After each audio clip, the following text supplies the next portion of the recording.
रात के 2 बज गए थे। मुझे नींद नहीं आ रही थी क्योंकि मैं जिसके सपने देखता था वह मेरे बगल में सो रही थी।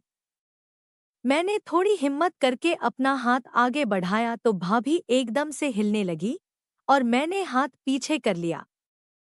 मैं तो डरने लगा कि कहीं भाभी कुछ उल्टा सीधा न बोल दे। भाभी मेरी तरफ देख कर बोली, क्या हुआ? नींद नहीं आ रही है क्या? मैंने कहा, नहीं आ रही भाभी। बोली, अब सो जाओ ना, काफी रात हो गई है। ये बोलकर भाभी फिर से सो गई। थोड़ी देर बाद जब मुझे लगा कि भाभी गहरी नींद में सो गई है तो मैंने मेरा नाम अरमान है और मेरी उम्र 24 साल है। ये बात 2 साल पहले की है जब मैं दिल्ली में एक बिल्डिंग में कमरा लेकर रहता था और दिल्ली में ही जॉब करता था। मैं पहली मंजिल पर रहता था और उसी बिल्डिंग में सामने वाले फ्लैट में एक भाभी रहने आई जिसका नाम बबीता था। उसकी एक छोटी बेटी भी थी। भाभी को जब पहली बार देखा तो लगा ही नहीं था कि उनकी शादी हुई होगी। जब पहली बार मैंने भाभी को देखा तभी से मेरा मन भाभी पर आ गया था। भाभी अपनी बेटी के साथ अकेली ही रहती थी और उसका पति कभी-कभी महीने में एक बार आ जाया करता था तो मैं समझ गया कि भाभी का भी वो करने का मन करता होगा। भाभी किसी हॉस्पिटल में नर्स का काम करती थी। भाभी हर सुबह हॉस्पिटल के लिए निकलती और मैं भी उसी समय अपने काम के लिए निकलता था। जब भाभी घर वापस आती तो मैं भी उसी समय घर वापस आता। कुछ दिन तक ऐसे ही चलता रहा। भाभी भी समझ गई थी कि मैं उन्हें छुप छुप कर देखता रहता हूँ। ऐसे ही 2 महीने बीत गए। गर्मियों के दिन आ गए। भाभी ने उसकी छोटी बच्ची को अपने नाना नानी के पास भेज दिया। अब भाभी घर पर बिल्कुल अकेली थी। एक दिन मैं ऑफिस से वापस घर आया तो वह गेट पर खड़ी थी तो उन्होंने मुझे आवाज लगाई और कहा, सुनो, वो क्या है ना, मेरा फोन नहीं चल रहा है, क्या आप एक बार देख लोगे? मैं तो पहले से ही भाभी को मिलने का मौका ढूंढ रहा था।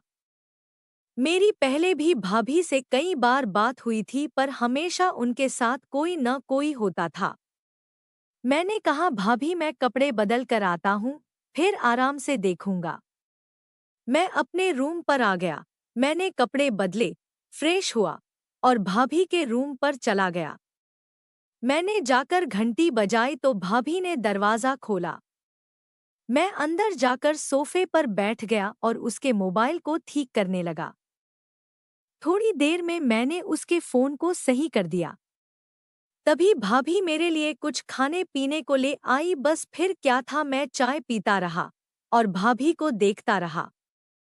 थोड़ी देर बैठकर हमने यहाँ वहाँ की बातें की। मैंने भाभी से उसका नंबर भी ले लिया, यह कहकर के किसी चीज़ की ज़रूरत हो तो मुझे फ़ोन कर दे, और फिर मैं अपने घर वापस आ गया।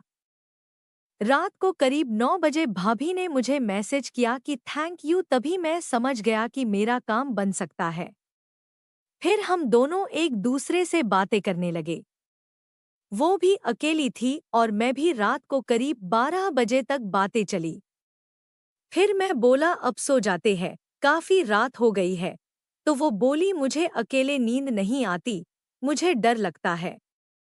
मैं बोला, मेरे यहाँ आ जाओ, यहाँ सो जाना और सुबह जल्दी चले जाना। उसके बाद मैं सोचने लगा कि अगर किसी ने भाभी को मेरे यहाँ देख लिया तो बवाल हो जाएगा। भाभी ने कहा, एक काम करो, तुम यहाँ आ जाओ, तुम सुबह चले जाना।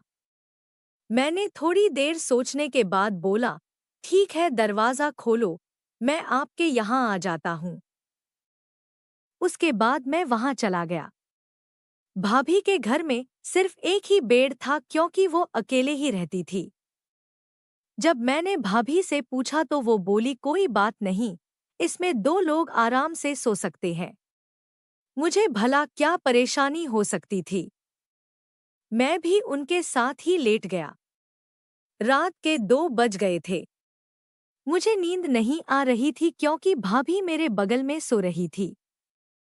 मैंने थोड़ी हिम्मत करके अपना हाथ आगे बढ़ाया तो भाभी एकदम से हिलने लगी और मैंने हाथ पीछे कर लिया। मैं तो डरने लगा कहीं भाभी कुछ उल्टा सीधा न बोल दे। भाभी मेरी तरफ देखकर बोली, क्या हुआ, नींद नहीं आ रही क्या? मैंने कहा, नहीं आ रही। भाभी बोली, अब सो जाओ ना, काफी रात हो गई है। ये बोलकर भाभी फिर से सो गई। थोड़ी देर बाद जब मुझे लगा कि भाभी गहरी नींद में सो गई है तो मैंने अपना काम शुरू कर दिया। थोड़ी देर बाद मुझे समझ आ गया कि भाभी जाग रही है। मैंने उनके कान में धीरे से कहा, जाग रही हो क्या? तो उसने धीरे से हाँ कहा। मैं खुश हो गया और फिर अगली सुबह 10 बजे मेरी आंख खुली, तभी भाभी मेरे लिए चाय बनाकर ले आई। वो बहुत ही खुश दिखाई दे रही थी। मैंने पूछा, मज़ा आया? वो बोली, हाँ बहुत। फिर थोड़ी देर बाद मैं अपने घर वापस आ गया।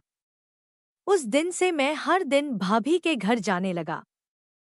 दोस्तों, आपको मेरी यह कहानी कैसी लगी? कमेंट करके ज़रूर बताएं। अगर आपको यह कहानी पसंद आई हो तो इसे लाइक करें और अपने दोस्तों के साथ शेयर करें। आगे भी ऐसी ही रोमांचक कहानियों के लिए हमारे चैनल को सब्सक्राइब करें और बेल आइकॉन दबाना ना भूलें ताकि आप हमारी कोई भी कहानी मिस ना करें। धन्यवाद। जय श्री राम।